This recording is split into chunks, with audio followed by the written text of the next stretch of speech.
Here we go. This is the first episode, sort of the Friday movie review. Today's film will be Uncut Gems. I'm here with Spencer. Hello. And I'm Brian.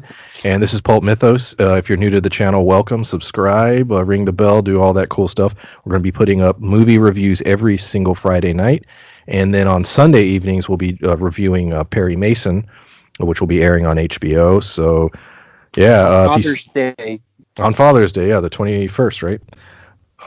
Yeah. If we've already got movie reviews up, if you look at the channel, you'll see film reviews up. But we decided to move them to Fridays because we're going to be doing the Perry Mason stuff on Sundays, and then I believe we're going to be doing Lovecraft Country. At least we discussed doing it on Sunday nights when that starts airing. So for that reason, we've dubbed the show the Friday Movie Review because it's going to be every Friday. These reviews will be going up 12 noon Eastern time every Friday. And like I said, we're doing Uncut Gems. So let me just go ahead. I wanted to do the fat face and what was it? Fat face and fat fuck review or something like that. Like, yeah. Oh, yeah. You texted me that. We were trying to come up with a name, and I believe that's what your name I don't idea remember. was. Ouch. It was something like Dog keeps kicking me in the face. So we're going to jump into this Uncut Gems review starring Adam Sandler. I'm going to jump through the IMDb info on it, and then we're going to go into our non-spoiler section. What we do on here is the first section will be non-spoilers. We'll just basically say what we liked or did not like about the movie, recommend it or not, and then we'll warn you when we're going to go into spoilers. This is a movie that I definitely say this with about all of our films outside of Hereditary, which I hated. But but with this film, you definitely don't want spoilers. It's a much more enjoyable experience not knowing. I knew nothing about it really, and that really helped my viewing experience, I think. I hadn't even seen a trailer. Yeah, I knew the premise of it, but I didn't know a lot of the sub things that were going on. So I didn't at all. So the IMDb breakdown, basically the summary, which this is a good summary, basically, with his debts mounting and angry collectors closing in, a fast-talking New York City jeweler risks everything in hope of staying afloat and alive. That's about as non-spoiler and as you can get, basically saying what it's about. And that jeweler is Adam Sandler. The directors, their brothers, Benny and Josh Safdie. I don't know. I have no idea. Yeah, Safdie. It's brothers that directed it. Rated R for pervasive, strong language, very strong. Violence, some sexual content, definitely, and brief drug use. I would say more than brief. 2 hours 15 minutes flies by. Like I said, rated R, classified as crime drama thriller. It was released originally December 2019, and I want to start with that. This was a movie that was Adam Sandler's sort of attempt at, that awards season type thing. The movie did, when it initially came out, he didn't get as much recognition as I know he probably would have wanted to. Neither did the film. It got a little bit in certain areas, but it was really targeted for that awards audience. Critics seemed to enjoy it, but audiences initially did not. It found a little bit more life when it went to VOD, and now that it's on Netflix, it's sort of surging. People are checking it out now. So it's gone through sort of 3 phases over the last several months, and I think those initial, and tell me if you agree or disagree, I think the initial audience that went to see it had no idea what to expect. And then by the time you get to the end of the film, which I'm not going to spoil here, they were just sort of turned off to what it was. Well, what it reminds me of is when you have, I can't remember the actor's name, but the guy who did Modern Family and, Al Bundy. I don't remember the actor's actual name. I don't know his name. Yeah. But when they, came to him for the role in Few Good Men, where you can't handle the truth, and then they ended up going with Jack Nicholson because they did a test screening with him as that character, and I don't remember the general's name. I didn't know this. Yeah, they did a test screening with him, But as soon as he popped on screen, the audience started dying laughing. So, it's a very serious movie. So they immediately got turned off. They thought it was going to be a funny movie. And I think when you think of Adam Sandler, you very rarely think of this kind of role. It was super serious. And it wasn't it wasn't Billy Madison. There wasn't, dick and fart jokes every 3 seconds. It was a different thing. So, like you said, if you go to the movie theater thinking you're going to see an Adam Sandler movie and see that, it's not what you expected. I think that's what happened because if you go look at those, I might pull them up here.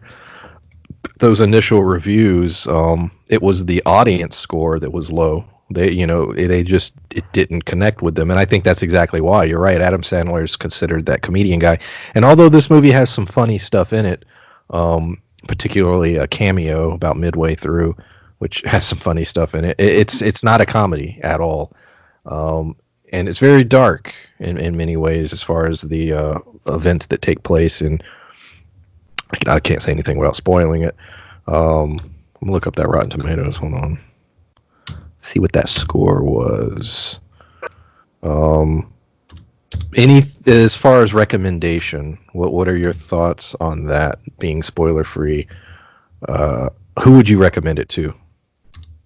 Well, I think, like you said, with the crime type movies at the beginning, I would say something like that. If you into any kind of, because this one wasn't really a mystery, they kind of spell it out for you at the No, beginning. yeah, you're right. But At the I would very say, beginning, yeah. yeah, it's why he's in trouble, what's going on. But any to me, it reminded me of, like, I don't know, Heat or any of those, Blow, those Yeah, kind of movies that's a good example.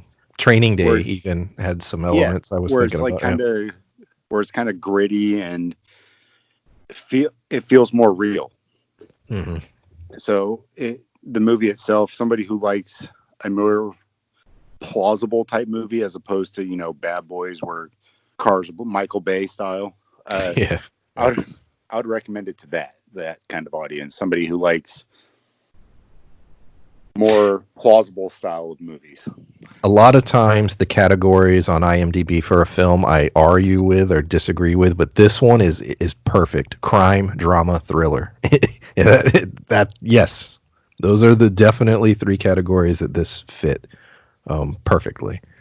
So yeah, I would say yeah, anyone who like those films you just named, if you're into any of that, this is I think you would enjoy it. And it's well paced. This is not a slow burn. This is a movie. Yes, it's over 2 hours, but it's things are happening constantly. You're constantly something crazy is happening or Well, yeah, lots very tense at points.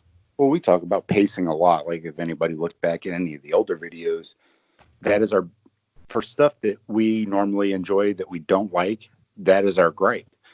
Like, it goes from, and I'm not opposed to slow burns. I'm not opposed to a movie that's takes a Neither am I. minute to get into it, as long as those parts matter. Yes. It If the slow part, then I get pissed off, and then I like reflect on the movie afterwards and like, why did they show us this? Why did they focus on this yellow umbrella? Like, it didn't matter. Like, it's those kind of things. But that wasn't that at all.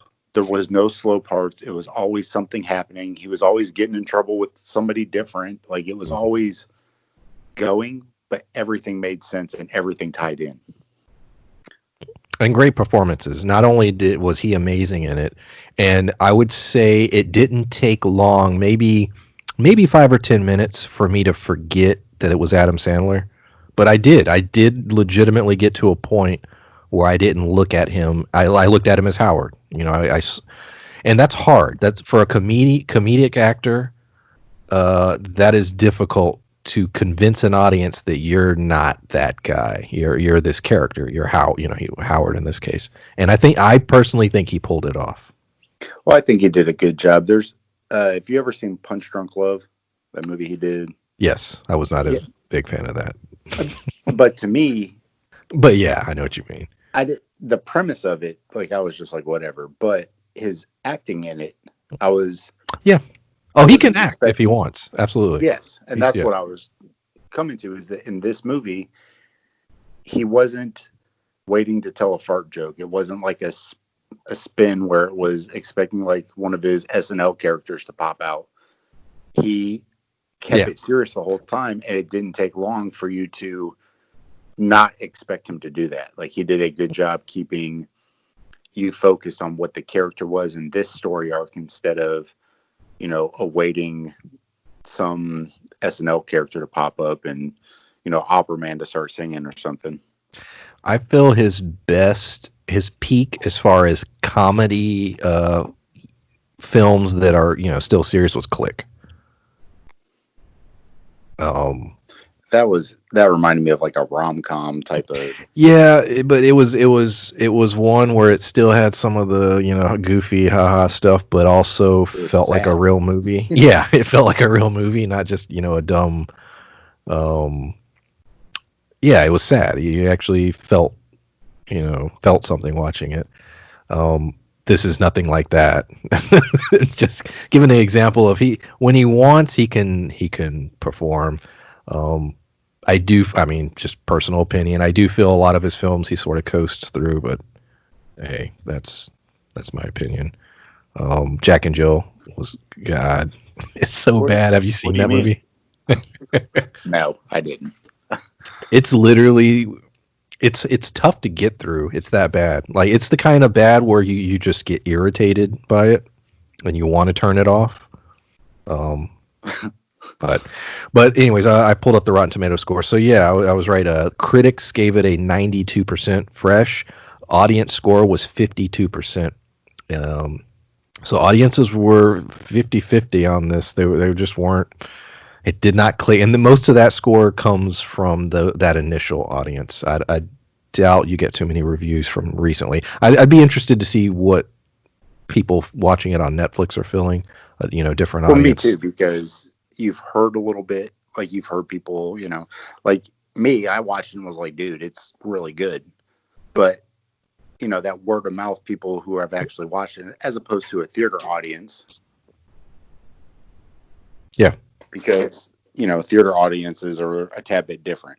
When you got a bunch of people going to the movie theater who paid money for it, they're pissed off when they leave. Like, I didn't pay any money for it and was genuinely surprised. So, and it's reaching way more people now than it was then. It opened fairly small, so it did not make a whole lot of money.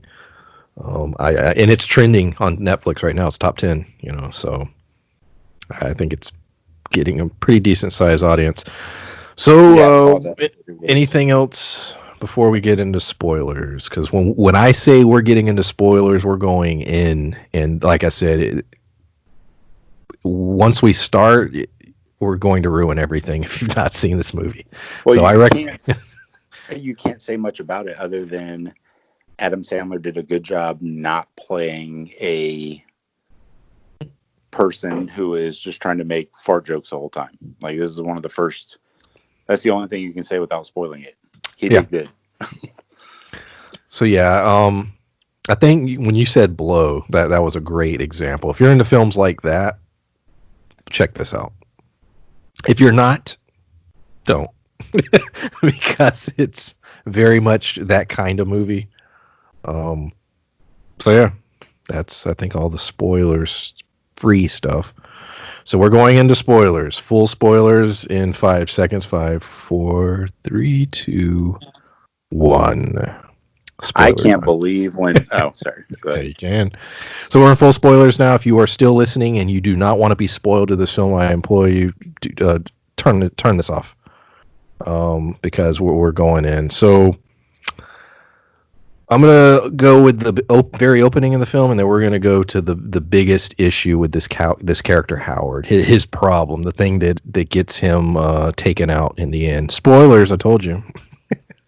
um, so the opening of the film actually takes place in Ethiopia, and we see a mining site. A couple guys, a guy gets injured, and two miners take that opportunity to go mine an opal rock that I guess they had scoped out earlier. Um, and then that transitions into Howard's colon. What do you think about that whole sequence? Well, It was it ties creative. into the end too. But like I mean, to me, it was just yeah. I don't know. When I initially like saw it, I tried to pause it and try to figure out why, but I don't know. Well, the bookends of the film from that to you're right, the ending credits were very a little artsy, and I don't know why. I'm not. It didn't bother me, and I don't think it took anything away from the movie, but it was a little. I don't know that it fit this movie. I mean, No, it was I don't think fine, so. but it feels like something you would see. I don't know, like in a David Lynch film, or you know what I mean. Like there'd be something weird. Like the a beginning to Black Swan or something. Like it Or oh, just that's a good example too. Yes. like it's a Requiem for a Dream or Yeah, that's like another good something example. Yeah. that's that's what it felt like from the get-go. So I was like that's what I started to expect was something like that. And Because it's not that I guess it is good and there are parts that are dark, but it's not trippy like either of there's those nothing sure movies. the editing of this movie is very standard. There's nothing bizarre ever throughout the film. The music a little bit, you know, it has a very interesting soundtrack, but as far as the visuals on screen and the way the movie's cut, it's not bizarre at all, with the exception of those, you know, the bookends, the beginning and the ending. Um, yeah, I, it like you said, it was just weird. It didn't take anything away from the movie, but no, initially it made me think that they were going to take it a different direction. And then when they didn't, I wasn't disappointed. But we're very quickly, and I love that they did this. The first literally 4 to 5 minutes of film, once you get out of the Ethiopia and then you get out of the weird colon sequence, the movie gives you all the knowledge that you need for the rest of the 2 hours. And you find out that Howard is this guy. He lives in New York City. He's a jeweler. He owes some guys money. Um, he has a girlfriend in the city. She loves to party. He has a family and a home and kids and a wife. All of this is set up literally through a sequence of just him walking around and everything. All this is set up in like literally like the first 4 to 5 minutes, and it's very well done. And there's sort of a credit sequence that goes throughout it. Um, but yeah, literally all that information I just said, that's the movie. Like literally everything else is just that playing out to, you know, the crazy ending. But that's all you need, you know, as far as the story. yeah, it it did a great job kind of segueing you from section to section without making it feel like bullshit. Because like we were saying, with Blow and these kind of movies where it didn't feel far fetched, none of it was really all that. It wasn't reaching. Like none of the movie was really because even when he opens the box at the pretty much the beginning, um, it God the cat keeps like stabbing me with her fucking fingers. Might kill this cat. That shouldn't get a downvote. I'm not really going to kill the cat, by the way. But it's, but it.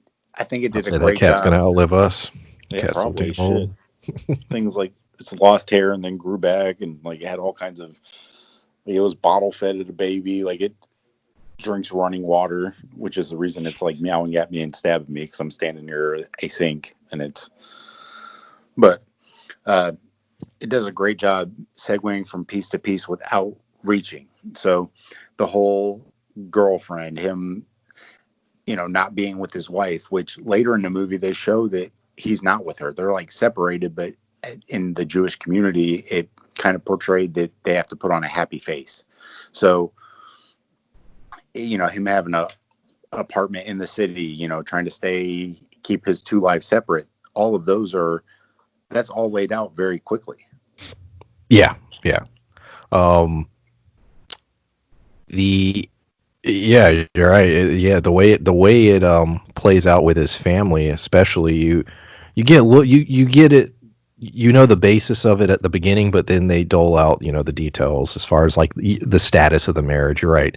We find out that it's basically over, but they just decide to, you know, pretend for a while. I think they were going to wait for Passover before they, I guess, officially were going to do anything. Um, He has 3 kids. He has an older son, a young son, and a daughter. Um, let's go into the gambling stuff real quick because that's the meat of the movie. So Howard, played by Adam Sandler, he has a gambling problem. I mean, and it's the most Right. ridiculous gambling problem. I mean, it like I said at the beginning, it gets him taken out at the end. It's his Well, fault. they're like parlay bets, so it's Yeah. He takes, because he runs a jewelry store and he's constantly borrowing pieces of jewelry, trading pieces of jewelry, different things throughout the city with different people with money. He does this, and then he pawns things that he doesn't even own just so he can take money that he can bet on games, which if he loses, then he's got to figure out a way to pay them back. And the film establishes literally at the beginning that he owes somebody money. Now it's revealed later in the film that that somebody, I think it is Arno, who is in his family. There's a dinner, and this is sort of a big surprise midway through the film. The guy he owes that money to is at that dinner, and this guy has been sending collectors to beat him up, trying to get the money. I think they allude to it being like about $100,000. that's what I got. Yeah, I never got an exact amount that I heard. Yeah, I think, but it seemed like something like that. Yeah, I think it's like 100K, but they show that in a couple of the early scenes, the bets that he's making are not like small. I'm going to bet $100 on this. They were like $50,000 to $100,000 bets on these things that are, everything has to happen right. It's not like the Bulls win Game 7. It's this guy wins this tip off, also gets 17 rebounds and has 26 points. Yeah. Or more. Like, it's all 3 things have to happen. So they're like parlay bets, but they're the most ridiculous things, and they all have to go right for him to be able to win. Well, that's the crazy thing. Yeah, and he's so obsessed with it, and he won't stop. And you can tell he has a compulsion. He has, I guess what you would call a disorder, because I mean, especially by the end sequence, which we'll talk about a little bit later. But yeah, this guy has a problem, and it destroys his life in the end. Yes. I'm trying to look up and see if there's a exact number. I can't find it anywhere. On how much he owed. Oh well. Well, I think in the beginning he was trying to make more than 100,000 to pay these people back, and then initially when he pawned Kevin Garnett's ring, which I know we haven't got into that part yet, which is the other meat part of it. Well, yeah. When he pawned Kevin Garnett's ring to try and get money to make more money, he kept saying, "I'm going to have your money." So the most he was going to be able to win was going to be like 100 and what was it, like 70,000 or 125,000 off that first initial bet. So when he got that money, but they stopped the bet, he was going to be able to pay them back. Yes. So, and he was only going to get he got super excited because he was going to get like 150,000 or something off of this initial bet, which was a bet he won, but they pulled the money, So, and that sequence occurred before we found out that he was a family member, because it was he, like I said earlier, he had his oldest daughter, and they were at like a performance or recital for school or whatever, and the collectors show up. And they grab Howard and beat him up, take his clothes off, and the leader, or what appears to be the leader, this guy he keeps calling Arno. I kept thinking he said Arnold, but if you look it up everywhere, it's Arno. You see him. I only know what it is because I always keep subtitles on. And that's not and it's not to be like because I'm reading. It's because I watch a lot of different shit, and a lot of it sometimes, like Peaky Blinders, for instance, it's hard to understand some of the things that they're saying. I love that show. God, I love that show. We should just review like that whole series, like season by season. I'm down. I am too. Like I love that show. But Oh, Tom Hardy's character, there's a couple characters who you can't understand about a third of what they're saying, and I watch a lot of stuff like that, so I have to keep them up. So I had them on, so it did say Arno. It's like Arno, so I yeah, knew what that's it it. was pretty early on, but I did have to read it a couple times because I was like, what the fuck's he calling him? I was irritated with Spencer because he watched the film before I did by a couple, 2 or 3 days, and he was like, the villain. He's like, hey, the guy in it is the villain from Under Siege 2. Yes, because I was talking to you, I was driving home, and I was like trying to remember where he was from, and then I stopped because I had to drop something off, and I was like, let me look up real quick, and no shit, I was correct. It's the But for most ridiculous reference that I remembered him from, but I knew what he was from, and it was from Under Siege. what was great is you couldn't really remember Under Siege 1, so you weren't sure which one, and we had to, I was like, no, two was the train one, and one was the ship. As a matter of fact, I got it in my notes. The Under Siege 2 Dark Territory. That's what it was called. I just And it, remembered him on the train. and it His was on a crazy train. face, those eyes, man. He's really good in this too. Yeah, Makes me wonder where the hell he's been, because you're right. It's like, he plays a good sort of bad guy. I was like, where the hell have you been all these years? Um, he did Under Siege 2, and then he took off from acting. he I was don't going know to if it, school for a while. He was trying to. he could have done a bunch of stuff I had never seen. I don't know. I did not dig into his IMDb, but there you go. Um, so where were okay? So yeah, he has a gambling problem. He owes Arno, who's a family member, a whole bunch of money, and it's getting to the point where the enforcers or the collectors or whatever you want to call them, and the movie's not clear on whether or not they work for Arno or if they're part of another organization and just working with him. But they're getting to the point where they want to put a bullet in Howard, like it's getting serious, and he doesn't seem to realize that. There are several points in the movie where I'm thinking they're going to kill you if you don't stop, BSing. And he never seems to come to that conclusion himself. Like he seems almost blind to the risk of who he's pissing off. Yeah, because I think he knows, but I don't think he knows like the severity of it. But that also goes back to him being a compulsive gambler, where that's part of the risk. Like Mm. he's getting off on the danger of losing money. Like he wants to win, but that chance is what, you know, it's a compulsion. It's like he can't help it. That's his high, is whether or not he's going to win or lose. And I think being, you know, indebted to some people who might possibly kill him is the same kind of fear. So I think that although it's bad, I think that it's something that he actually gets off on as well.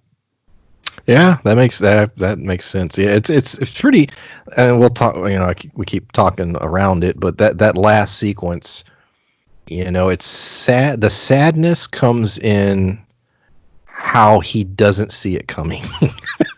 You know what I mean? Like he's so happy at the end.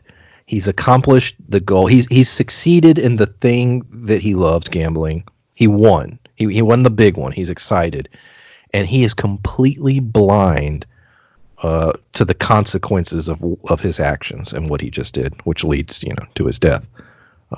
That's the sad part. That's the part that stings. Is that this guy was how naive he was. Almost an innocence there. You know what I mean? Like you almost felt an innocence there. But yeah. So Well, I think that, when you talk about innocence, like like you said, at the end, he finally gets that big payoff. He's going to be able to pay them off and be rich and get to go do something with his girlfriend. And, he makes all these, it's like he finally won it big. That gambling high that he finally got. And then it was over. You're like, oh, shit. Speaking of his girlfriend, Julia, She's like the MVP of the movie in that, amazing performance, is very important to the plot and especially the final act. She's introduced at the beginning as just sort of the girlfriend, and then as the film progresses, she's more and more involved in everything, and leading up to the end where, she's one of, basically the co-lead for that final act. Um, Well, she got nominated for the not Oscars or Emmys or any of those things, but the like Tribeca, like the film festival, she won a couple of those awards for the role she played in this movie. So yeah, she was great job. recognized for it, and she should have been. I mean, it was, you she's not just like this side chick that he's like trying to No, holler not at at. all. It's yeah. No, she legit, and that's one of the things that's great about her performance is she literally you can tell she really cares about him.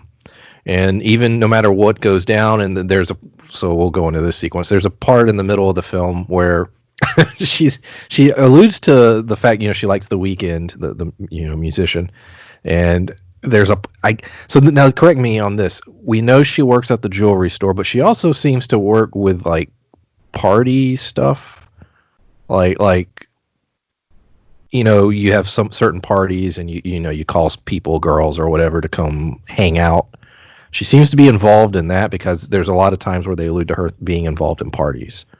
And Well, I think that she threw. I don't. because she's not selling drugs. Yes, she's around it, and yet she's experimenting with it, and she's not an adult work because she's not stripping or she's not doing anything like that. But she is hanging out at these parties, and I mean that's a thing. People that go to parties and help make them more entertaining, if you will. But doesn't mean that she's Yeah, she's doing not like a adult. madam or No, nothing like that. but she's. I don't know. Like to me, I think of the '90s with rap videos. There was these girls who were in every single rap video, and I think that it was kind of like that. Like she was able to throw these parties for these higher profile people because she knew other attractive girls or she knew where people who were selling drugs were.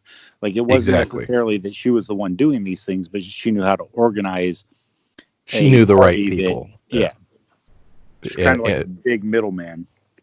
because or back in the day, yeah, like Studio 54 or whatever, you would have these big parties, and people that would be at all the parties. They weren't necessarily a celebrity or anything, but they were in with that party culture and help set up, but party, literally a party. Yeah. But so the weekend comes and he refuses to perform unless there's black lights on, which I don't know why that made me laugh, but that occurs. And then she ends up in a room with him. They're, doing some cocaine, having a good time. He's really into her. She's into him, but she's also still she's in a relationship with Howard, so she's not wanting to go too far. You can tell the weekend's trying to push it a little bit, and finally Howard busts in the door and sees them together. They're not really doing anything. As far as we could tell, and I don't think she would have gone all the way, if you will, but I don't know, maybe. But Well, I think she felt more enamored that he was even interested. It's a well, yeah, celebrity of who was course. interested in her. It doesn't mean that she was going to do anything or even intended to do anything. I I think was that she just was flattered that this celebrity, this famous person, and it's dated back to 2012. So, although The Weeknd hasn't really fallen off, that was at we his said a height. new The early 2010s. I don't know yeah. what we're calling that, but like it's during that time frame, he was, a big celebrity. I was, because the whole time I'm just thinking, Howard, just chill out. I was like, let her in the weekend hook up. I was like, come Well, on, man. at that point in the movie, I didn't know the Y'all not relationship married he or had yeah, with his. exactly. Well, Yeah. I didn't know the relationship he had with his wife. So at that time, like I didn't know that they were really separated. I didn't know that he had his own apartment. Like I thought that him having his own apartment was kind of like a secret thing. It wasn't. Like it was. He had all these side things because he was not with his wife. But at that time, I'm like, he doesn't really have a right to be that jealous. He's getting ready to go home to his wife. Like it's, Agreed. but it, so Yes, she's your. I don't know the way it came off. Is like, yes, she's your girlfriend, but you're still living with your wife, and it wasn't long. I think it was right after this where he was like, "Oh, I want to get back with my wife," and so I was just like, "Come on, dude." I mean, I don't know. But anyways, they break up at this point in the film. They have a little argument and a breakup. Great sequence, by the way, them coming down, and the whole performance is great on both parts of him being angry, her being frustrated, her trying to explain to him I wasn't doing anything, and um yeah, her leaving. well, he at that point, he's super jealous and he doesn't give a shit. He's just like, nope, Yes. fuck Oh you. yeah, he attacked. I So didn't say that. He attacks the weekend. Like they have a little scrap. yeah, yeah, and he goes, full blown like batshit, and he's just getting ready to get whooped by all these security guards and gets thrown Mhm. out of this club, and he's, and she follows him. Like she's trying to let him know, hey, I'm with you. She kept calling him Howie, but like she was like, I'm with you, Howie. I don't care about him. And trying to say that she didn't do anything, defending her own honor at that point, but he didn't care. He was just like, fuck you. Yeah. So let's go. This next part's gonna be fast and furious because this is what the movie is about. All the things we just talked about. Yeah, his family relationships, his girlfriend, his gambling issues, his relationship with Arno, who's a family member who he owes a large sum of money with. Everything all comes down to an opal rock from Ethiopia, which is we're introduced to at the opening sequence, and Kevin Garnett. Those are the two main things in the whole movie. So basically, Talk about it's like odd I cameos. know. However, when they're saying it's 2012, the Celtics at that time were doing really well. They were a playoff team.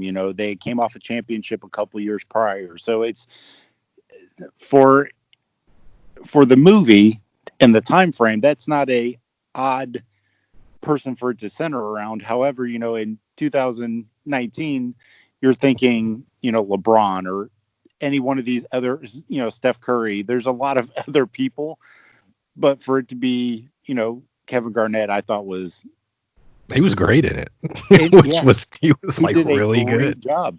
Yeah. Like it didn't feel like a lot of times when you have a athlete No, cameo no, where it it's was really on dumb and par. hokey. He did good. I would say borderline awards worthy. Like as far as performance, this performance was flawless in it.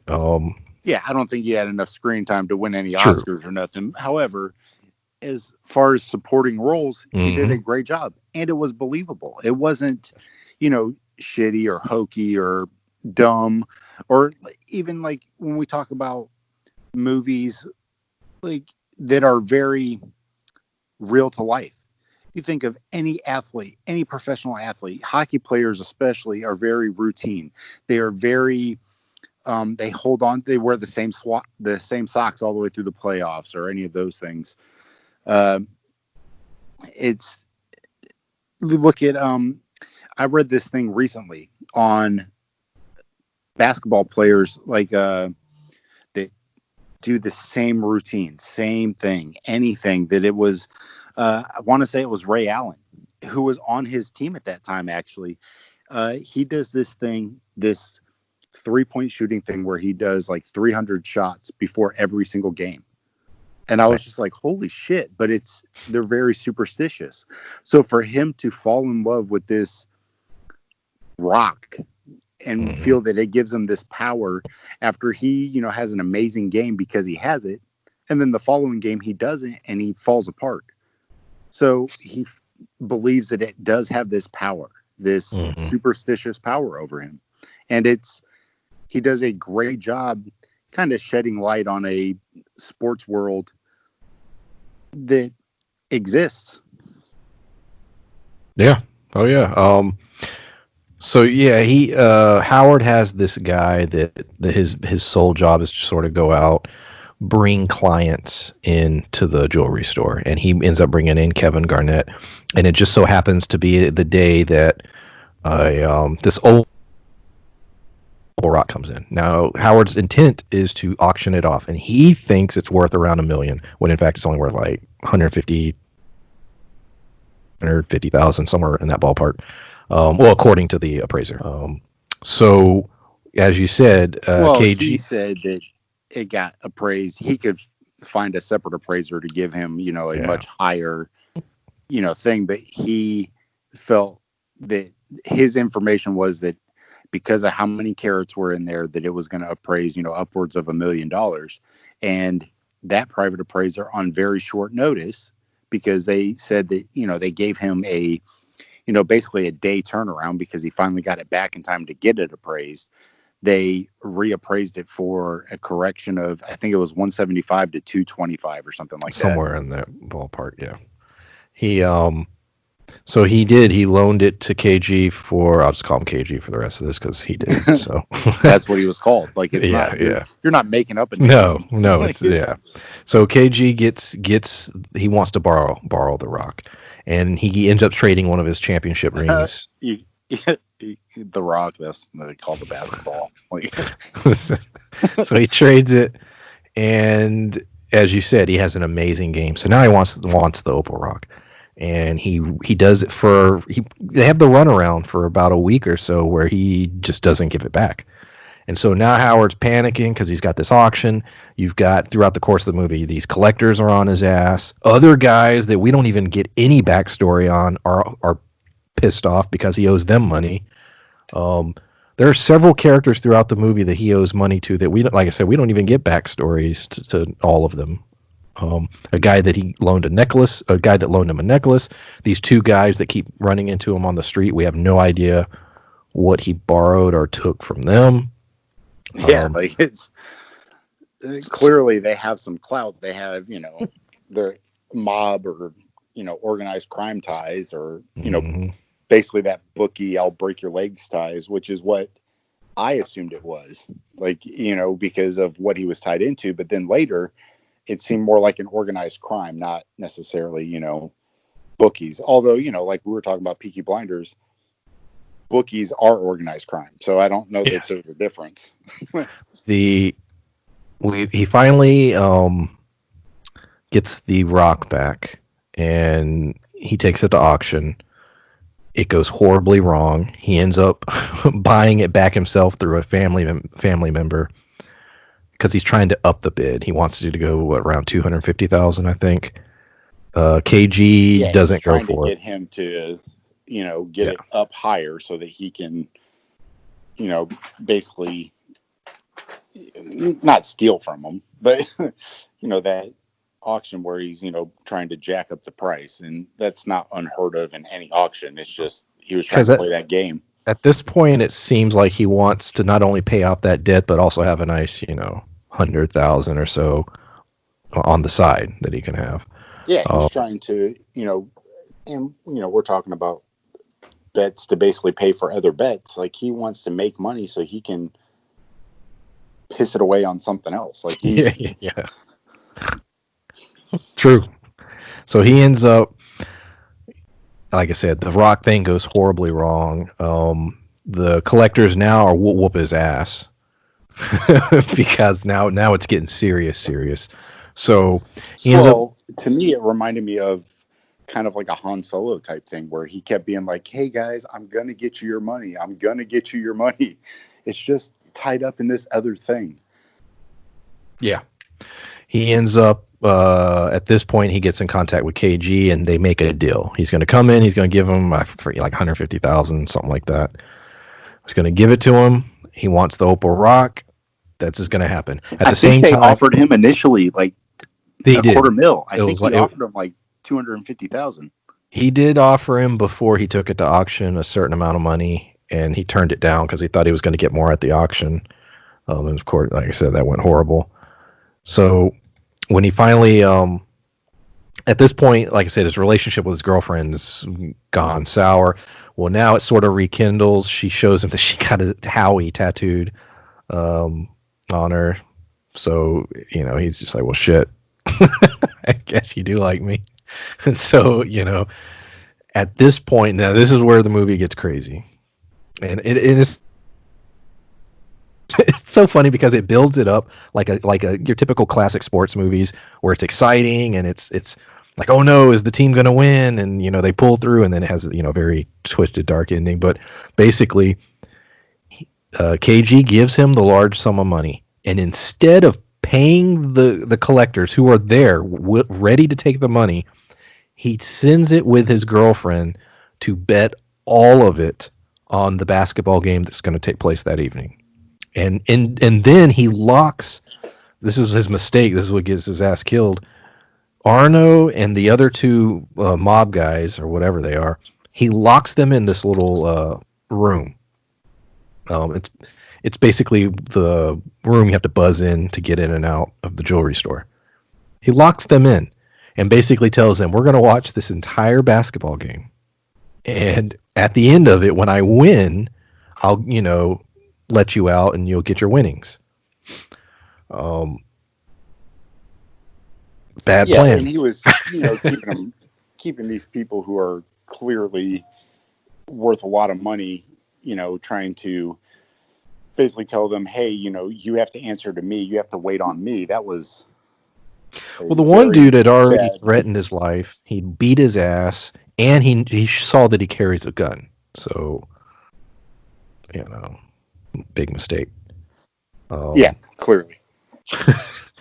So yeah, that last section of the movie, the last 5 or 10 minutes, very intense. Julia's placing the bet, and she's watching the game. It keeps going back and forth. It's building. It's building. It's building. Is he going to win? Is he going to win? And then finally, yay! Everything goes perfect to plan. They win like $250,000 roughly. Um, yay, we did it. And he runs to the door. He opens it, smiling. He's like, "I got it. You're getting your money." And bam, dude shoots him right in the damn face. Dead. Just like that. And then Arno freaks out, and dude kills him, shoots him in the head. And then they rob the store. We see the girlfriend collecting the $250,000. We have sort of a montage of everyone that we've seen throughout the film, just sort of what they're doing. And then instead of being in his ass, we end the film going through the bullet hole and into his head and credits. Um, how shocked were you by the last Well, 3 minutes? the the whole sequence where it basically, I didn't know who it was that Arno was. I thought he was in charge. I did too. I thought he was like that's why I said earlier, maybe those guys just worked with him. Maybe there was or maybe this was multiple groups that were working together.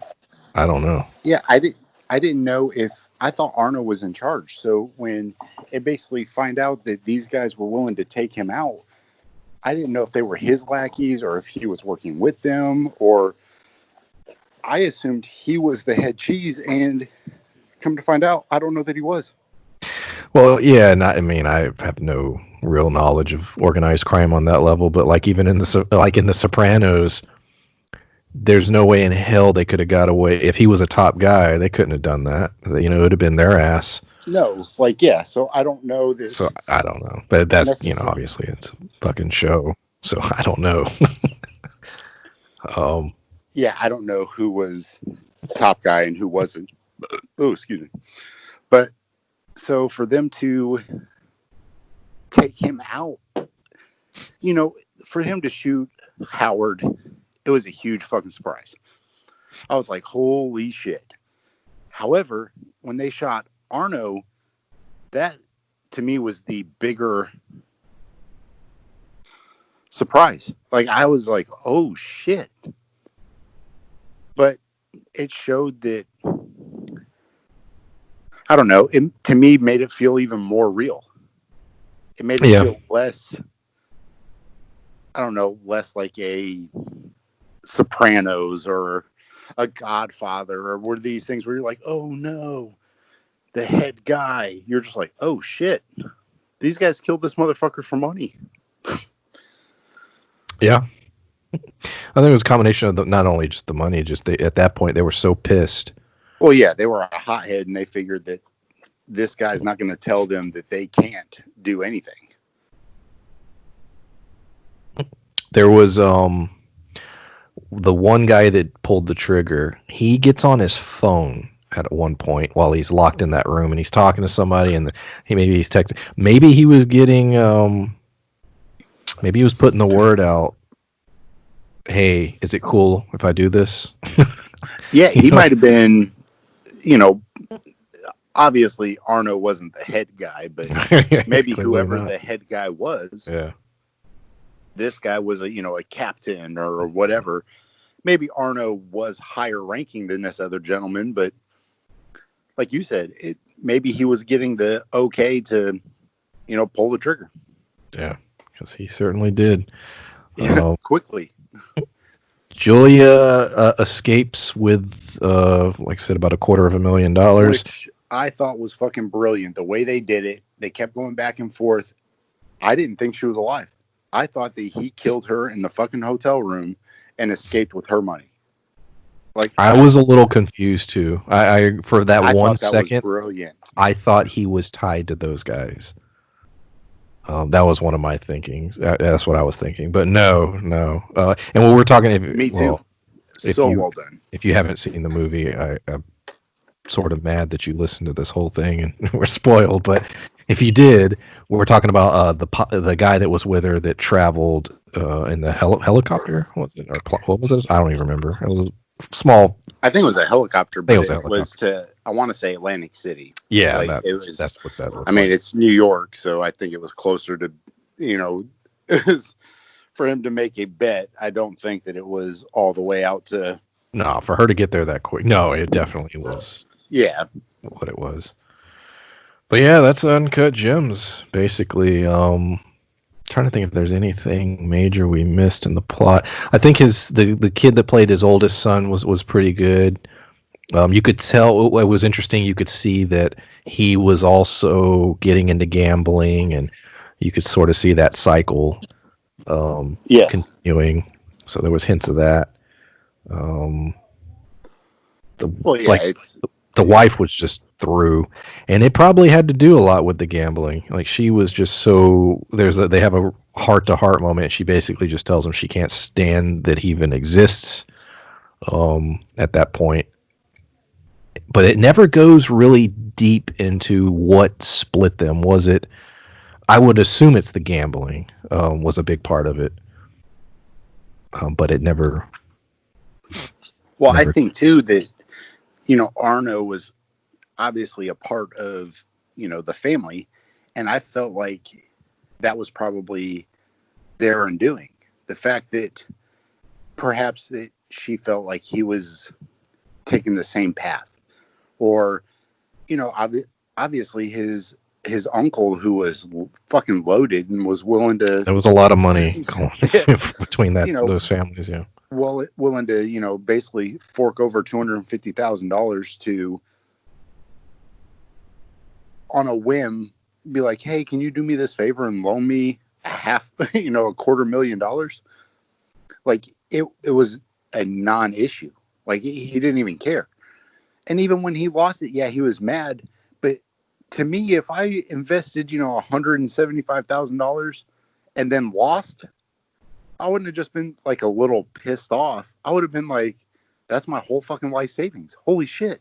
Like, yeah. Now I'm worth nothing. And this guy was like, his uncle was willing to spend that and just be like, man, no big deal. Yeah.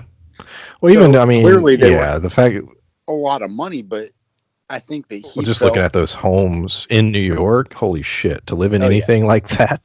And to have a side apartment. Even the apartment. Oh my God, Yeah, he had two of them. He had a house and an apartment. So yeah, he had money. But I'm not 100% sure that she wasn't from money, which is why I think him getting caught up or him being a part of all of that was their undoing. Like the fact that, he was basically pissing away all of their money. I think that she was just done. Yeah. But like you said, they were trying to wait. Yeah. But the fact that he had his own side apartment, they already knew. The family already knew. Like the the nuclear family already knew that it was no longer a thing. I think that they were Yeah. waiting to tell The the kids and yeah. everything. Yeah. Um, but yeah, that's Uncut Gems. I have to say, of all these movies, I said up front, if you're still listening, cool. Thank you. This is the first time we're doing the films reviews will be airing on Fridays. Yeah, we've done. I thought about going back and changing the title of the first 4 or 5 reviews, but no, screw it. They'll just stay as they are. These will be the Friday ones. But of all the films we've been reviewing, yeah, this is as good as any of the good ones. There's only been one I've not liked. Yeah, this was up there. I enjoyed it a lot. I would have probably never watched it, to be honest with you, if you hadn't have picked it. So I'm glad. I'm sort of glad Well, we're doing these. well, we were talking about trying to do something that wasn't a horror movie, and you Hmm. said I got to pick, so it was something that I had, thought about watching. So when we were trying to do something that wasn't horror related, I it was one of the things that jumped out at me.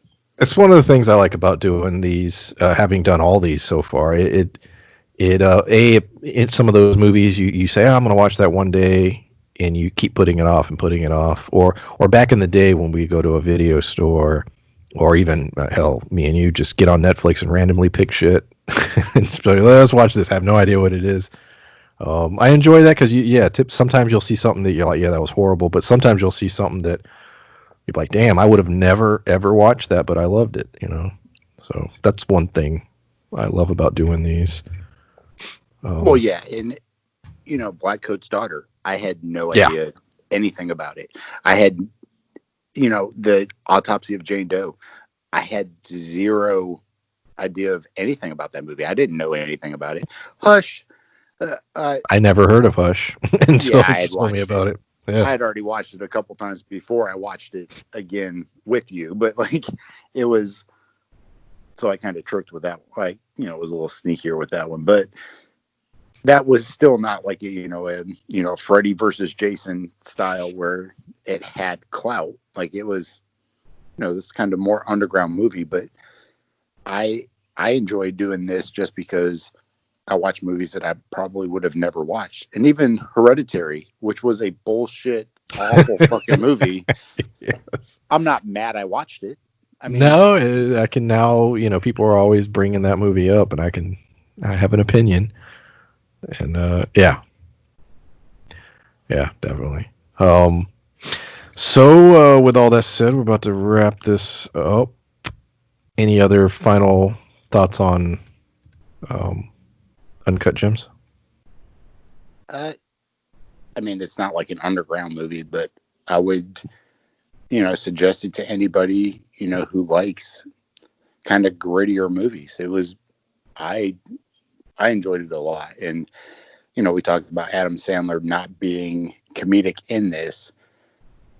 I would, being a